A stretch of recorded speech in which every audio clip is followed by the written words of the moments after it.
सारा ᱧᱤᱫᱟᱹ आदिवासी ऑर्केस्ट्रार बंदय लगित ते डिपुशन को जमा केदा पुलिस प्रशासन ठे।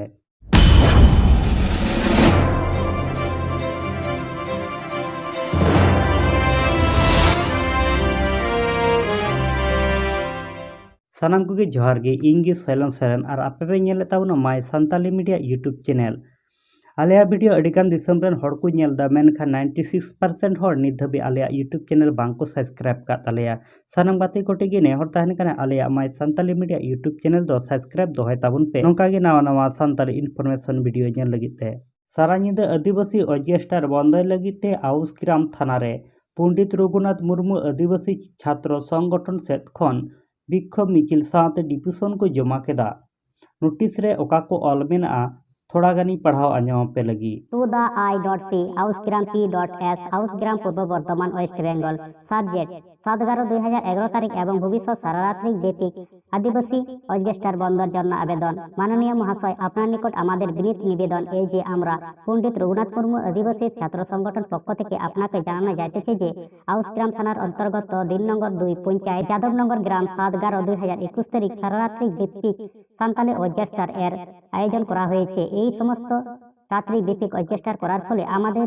আদিবাসী সমাজের ক্ষতি হচ্ছে এবং বিভিন্ন জায়গা অসামাজিক কার্যকলাপ দেখা গিয়েছে। এতএব মহাশয় যাহা ভবিষ্যৎ সারারাত বেপিক অর্কেস্ট্রা না হয় এবং 17/11/2021 তারিখ অর্কেস্ট্রাটি বন্ধ হয় আর সুব্যবস্থা করিয়া আদিবাসী সমাজ সহযোগিতা করিলে আমাদের আদিবাসী সমাজ খুব উপকৃত হবে এবং আপনার প্রতি চিরকৃতজ্ঞ থাকব। বিনীত पंडित रघुनाथ मुर्मू आदिवासी छात्र संगठन सेलेद को ताहेकाना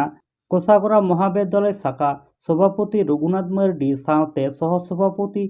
रबिराम हेम्ब्रम स्थायी बासिंदा लेकाते दो बुड़ा टुडू निये दो जहां लेकान अनुष्ठान और एनेज सेरिंग रेना विक्षोभ दो बांग काना बाडाय काना सारा नींदा आदिवासी ऑर्केस्ट्रार तालाते सांताल समाज रे ᱧᱩᱛᱟᱹᱛ हिजुग काना जुब जुबती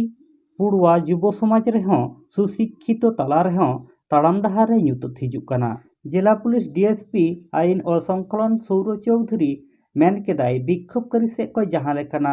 दाबी हेज अकाना उपयुक्त व्यवस्था हताव हुआ। हय पंडित रघुनाथ मुर्मू आदिवासी छात्र संगठन सेत खन सारा नींदा आदिवासी ऑर्केस्ट्रार बंदय लगित ते डिपुशन को जमा केदा और चेद ऑर्केस्ट्रार खातिर तेगे सांताल समाज रे तो एटकेटोड़े हिजुग काना और तीना गान पंडित रघुनाथ मुर्मू आदिवासी छात्र संगठन सेत खन तीना नापाय को कमीदा से बड़ी को कमीदा सानाम बयहा मिश्रा टेको नेहर ताहन काना आपेया निजेरा मतामत कमेंट बॉक्स रे पे कमेंट करते पे बड़ाई चुबना।